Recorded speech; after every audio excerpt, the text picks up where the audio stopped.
Editor's note.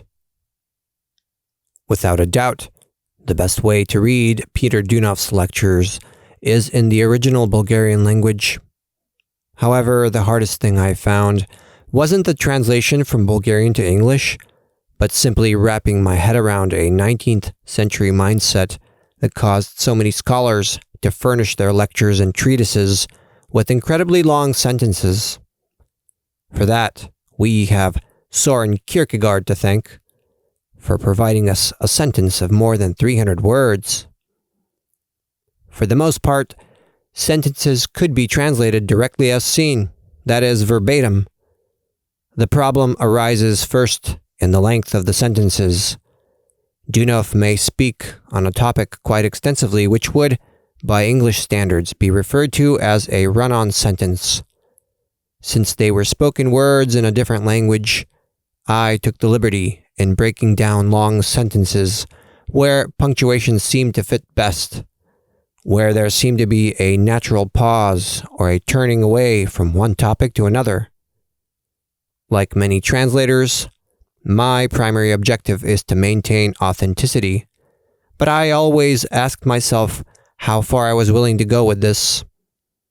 I could potentially translate everything word for word, but hardly any of it would be rendered sensible to the common reader.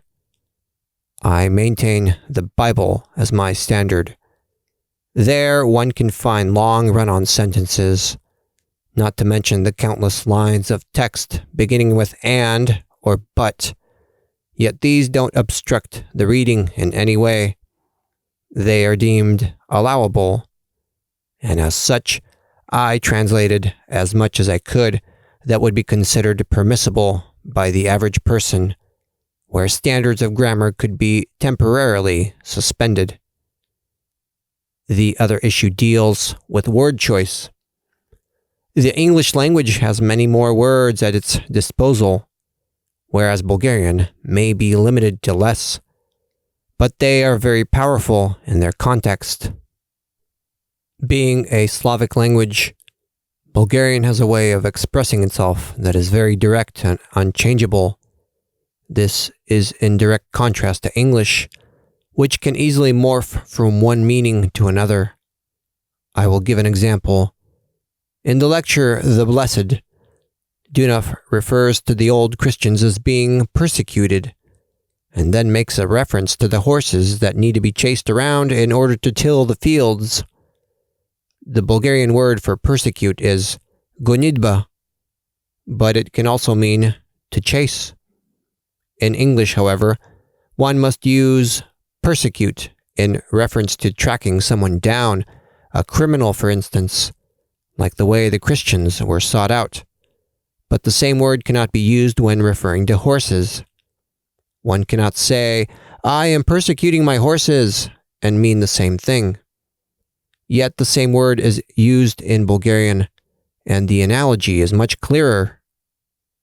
In relation to the biblical verses that appear at the start of each lecture, I used several translations, namely the New King James Version, the King James Version, the New International Version, and the World English Bible.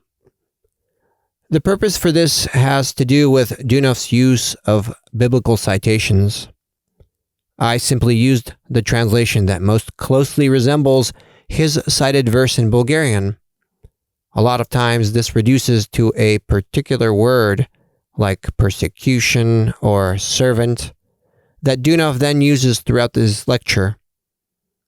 And it is on this basis of these words that I make the choice as to which translation best fits the narrative of the lecture. For those who have the luxury of knowing Bulgarian, or even another Slavic language, there is nothing better than reading these lectures in the original. I can only hope that the work presented here will leave the reader as hallowed as any Bulgarian reader. I wish all readers blessings of wisdom and light in their divine development. Dmitry Emanuel, Los Angeles, 2020.